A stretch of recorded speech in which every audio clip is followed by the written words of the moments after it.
So hey guys, welcome to another video. So in this video, what are we going to do? We are going to talk about the current tech market. You can see there's so much of news around the tech which is going on based on the layoff and everything. So how you can make your resume stand out, or how you can make your profile stand out, because nowadays TSLCO is not the only thing that is that can get you land a job. So what else do you need in order to stand out from the crowd? So today we will be discussing that, how we can do that. So starting from DSLCO, yeah, it is required, but what else do you need in order to stand out? Because DSLCO, every other person is solved some 300 400 problems. So now even the interviewer knows what is there in the market and what can possibly make it challenging for the candidate. So they have introduced something called low level design, and based on the seniority of the level, they can also talk about the high level design. So now we are talking about junior profile, so let's keep low level design. Okay, so in order to understand and learn low level design, I initially struggled with so much of problems. So I have prepared a roadmap that can possibly help you get a job very easily and understand how low level design works, and in order to it makes your learning process much more easier and simpler. So yeah, I have wrote down all the pointers that I the roadmap that I followed, and I get a job based on that. So the job I will talk about later, maybe in coming days, but for now this is the roadmap that I followed for preparing for low level design. Starting from low level design, how you can possibly prepare is you can first work on your basic level OOPS concept, which is there in each languages. Like based on different languages it varies a little bit, slight difference will be there, but the concept remains the same. So first OOPS concept you have to go through. This document link I will provide in the description of the video, link description. So yeah, what all things you need to cover: basics like you need to go through the encapsulation, inheritance, abstraction, then polymorphism, things like that. Okay, so in order to revise your concept of OOPS, because some of the college you learned about this, but the practical implementation most of us don't know, even I was not knowing. So just brush up that knowledge of OOPS concept, that then you can possibly move on to the second step, where you are talking about the different diagrams that can possibly help you make the interviewer visualize the things that you are thinking. Okay, so the first diagram is UML diagram. I think you must have read about it. So you can go explore more in depth with the links I have provided. It will give you a good overview of UML diagrams. So we'll talk more deeper in the coming days. I will have separate videos on each and every topic, but for now I'm just giving you an overview. Following on to that, we have class diagram, where you are simply showing which all classes you will make to solve that problem and how they are interrelated. It could be telling them, is this a one-to-one relation, one-to-n relation, like that.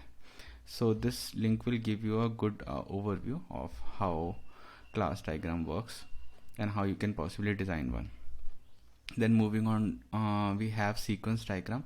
So sequence diagram is, if I have to give you a very layman's term explanation of it, it is the relation between the actors and the system. So actors could be so in case of Uber, let's suppose you have a Uber system. There are two actors. Which two actors? One is the cab driver, and second is the user, who's the consumer of that Uber application.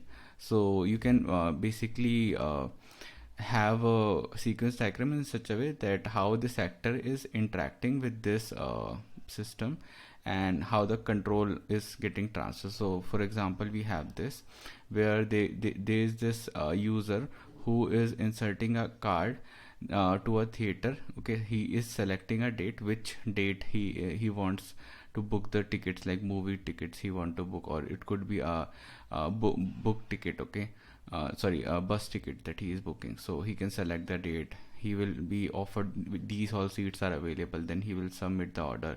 That submit the order will go to the server, which will finalize based on the payment whether it's got processed or not, and based on that he will get a booking confirmation. So these dotted line and plain lines have different meanings to it that you will eventually understand when you go through the actual sequence diagram, what it actually means. So in this way you can prepare your sequence diagram knowledge. After that you can move on to solving some so learning some of the design patterns. Okay, you must be thinking, what is this design pattern thing? So yeah, I have provided a good link, Geeks for Geeks links, that you can use in order to understand which all design patterns are there.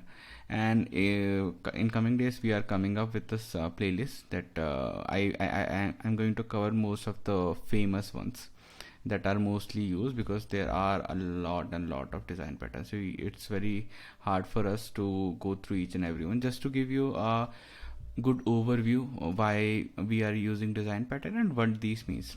So you must have heard of this use case where you must get confused.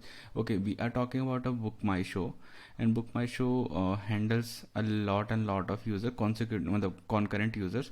So how Book My Show makes sure that only one booking for one seat is happening? There could be multiple people requesting for the same seat, so multiple bookings can also happen. How it is making sure only one person is allocated to one seat. So how they are doing it? They are using something called singleton method design pattern. So basically it means, you must have heard about static and dynamic, right? So it uses similar to that, where you are defining a static class method that is giving you only one instance of that particular class. So that makes sure only one person is allocated to one seat. This is the methodology, like this is how you design that flow. Okay, that is what we call singleton method design pattern. Okay, similar to that we have a lot and lot. We will be covering most popular ones which you can possibly use it on your coming interviews. Moving on to that, you should know the solid principle. Okay, what is solid principle? Solid principle are these, like it talks about single responsibility principle. That means like you are defining one particular service which is responsible for doing only one thing. It should not take care of everything. Like let's suppose you have defined something for trips. Okay, it should not take care of the profile creation, or it should not take care of the payment thing. Okay, so one module should take care of one thing. Similar to that, you have open close principle, links cost substitution principle, interface aggression principle, dependency inversion principle. We'll talk more in depth in the coming videos. We are not going to cover it. Okay, now, so I will be providing the link of this that you can possibly go through and have a understanding. Okay, now the question occurs for practicing DS and algos. What you can possibly do, you can go to a coding website like Lead Code and master that skill. Okay, what about low level design, how you can get it done? So how I have done that is like either you can pick a friend who also wants to practice, and he can act like a interviewer and you can act like a candidate, and in that way you can possibly have a brainstorming session where you can practice these things. Or what you can do, you can if you don't have a coding buddy, you can possibly go to a YouTube video. Okay, you just search for a YouTube video that talks about a low level design for some service. Okay, now first understand the use case that he is trying to solve. Try doing it on your own. Okay, now once you are done with your design, you just go through that video and compare your results, like what you thought of and how he is thinking. So that will give you a good understanding of how you should be thinking in an interview. Okay, so that is how I was doing my practice, and on top of that I'm providing you some of the reference link that can help you with giving you a very basic level of system design. Okay, how you can design something very basic and very reusable. So I have provided some links. So this one talks about how you can design a low level design of a coffee maker. Okay, this will give you a good glimpse how you should be thinking if you have to build a coffee maker on your own. Okay, so yeah, that will be most of the thing that you should be covering. In the coming days we are coming with a playlist that talks about low level design, and if you need knowledge on high level design, we will be coming with that also. So yeah, please like, subscribe. See you in the next video. Bye bye.